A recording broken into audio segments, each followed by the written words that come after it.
നമ്മുടെ രാജ്യം ഈ തെരഞ്ഞെടുപ്പിനെ അതീവ പ്രാധാന്യത്തോടെയാണ് കാണുന്നത്. അതിന് കാരണം രാഷ്ട്രമുയർത്തുന്ന എല്ലാ മൂല്യങ്ങളും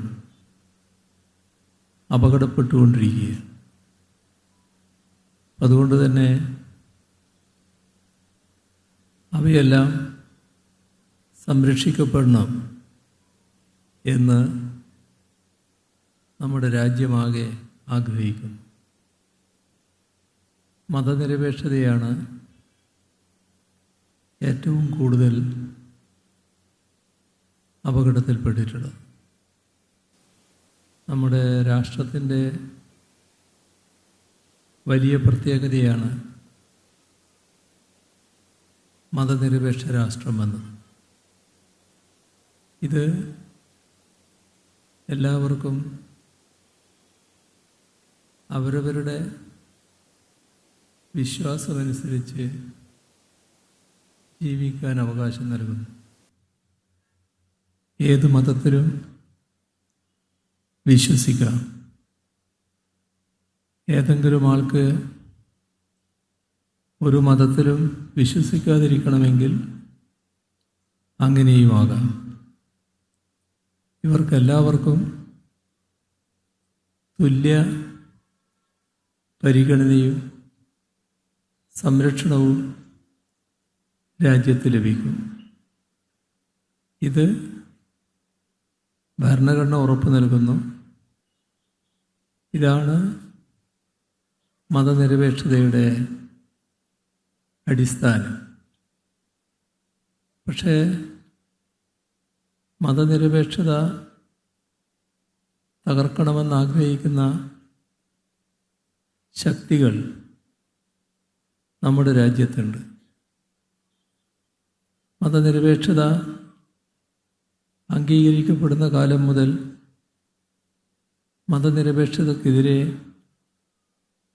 ശക്തമായി നീങ്ങിക്കൊണ്ടിരുന്ന കൂട്ടരാണ് RSSഉം സംഘപരിവാർ. മതനിരപേക്ഷത അംഗീകരിച്ച് ഭരണഘടന പാസ്സായപ്പോൾ ആ ഭരണഘടന അംഗീകരിച്ചതിൻ്റെ 4ാമത്തെ ദിവസം RSSൻ്റെ മുഖപ്രസിദ്ധീകരണമായ ഓർഗനൈസർ ആ ഭരണഘടനയ്ക്കെതിരെ രംഗത്ത് വന്നിരുന്നു. അവർ ഭരണഘടനയെ തള്ളിപ്പറയുകയും മനുസ്മൃതിയുടെ പ്രാധാന്യം ഉൾക്കൊള്ളാത്ത ഭരണഘടനാ പണ്ഡിതരെ അപലപിക്കുകയും ചെയ്തു. ഭരണഘടന നിർമ്മാണ സഭയിലെ അംഗങ്ങളെ പരിഹസിക്കുന്ന നിലയും RSS സ്വീകരിച്ചു. അതിനെല്ലാം ഇടയാക്കിയത് മനുവിൻ്റെ നിയമങ്ങൾ രാജ്യത്തിൻ്റെ നിയമമായി ഭരണഘടന അംഗീകരിച്ചില്ല എന്നതായിരുന്നു. ഇത് RSSൻ്റെ പ്രധാനികളെല്ലാം ആവർത്തിച്ചൊരു കാര്യമാണ്.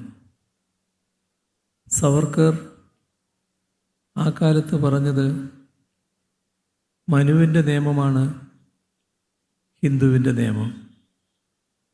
അപ്പോൾ മനുവിനെ അംഗീകരിക്കാത്ത ഭരണഘടനയെ എതിർക്കുന്ന നിലയാണ് ഇവരെല്ലാം സ്വീകരിച്ചത്. മാത്രമല്ല, ഭരണഘടനയെക്കുറിച്ച് പറഞ്ഞൊരു കാര്യം, ഇത് പാശ്ചാത്യ സംസ്കാരം ഉൾക്കൊള്ളുന്ന ഒന്നാണ്. നമ്മുടെ രാജ്യത്തിൻ്റെ നൂറ്റാണ്ടുകളായി നിൽക്കുന്ന നിയമങ്ങളും സംസ്കാരവും ഈ ഭരണഘടന ഉൾക്കൊണ്ടിട്ടില്ല എന്നായിരുന്നു RSSൻ്റെ വിമർശനം. യഥാർത്ഥത്തിൽ നമ്മുടെ ഭരണഘടന പെട്ടെന്നൊരു ദിവസം ഉണ്ടായതല്ല. നമ്മുടെ ദേശീയ പ്രസ്ഥാനത്തിൻ്റെ ഭാഗമായി വലിയ തോതിൽ രാജ്യത്തിൻ്റെ നാനാത്വം ഉൾക്കൊള്ളാൻ നമുക്ക് കഴിഞ്ഞിരുന്നു. നമ്മുടെ രാജ്യം വിവിധ ഭാഷകൾ, ഒട്ടേറെ മതങ്ങൾ, വ്യത്യസ്ത സംസ്കാരങ്ങൾ, വിവിധ രീതിയിലുള്ള ശൈലികൾ, ഇതെല്ലാം രാജ്യത്തിൻ്റെ പ്രത്യേകതയാണ്. ഇവരെല്ലാം വ്യത്യസ്തത, വൈവിധ്യം എല്ലാം ഉണ്ടെങ്കിലും എല്ലാവരും ഏകീകരിച്ച് ദേശീയ പ്രസ്ഥാനത്തിൻ്റെ ഭാഗമായി ഒരേ ലക്ഷ്യം, ബ്രിട്ടീഷുകാർ ഇന്ത്യ വിടുക, ഇന്ത്യ പൂർണ്ണ സ്വാതന്ത്ര്യം പ്രാപിക്കുക. അതിൻ്റെ ഭാഗമായി നാം നാനാത്വത്തിൽ ഏകത്വം അംഗീകരിക്കുകയും അതിലൂടെ ഉയർന്നു വന്ന രാഷ്ട്രത്തിൻ്റെ മൂല്യങ്ങൾ, അവയാണ് ഭരണഘടനാ മൂല്യങ്ങളായി അംഗീകരിക്കപ്പെട്ടത്.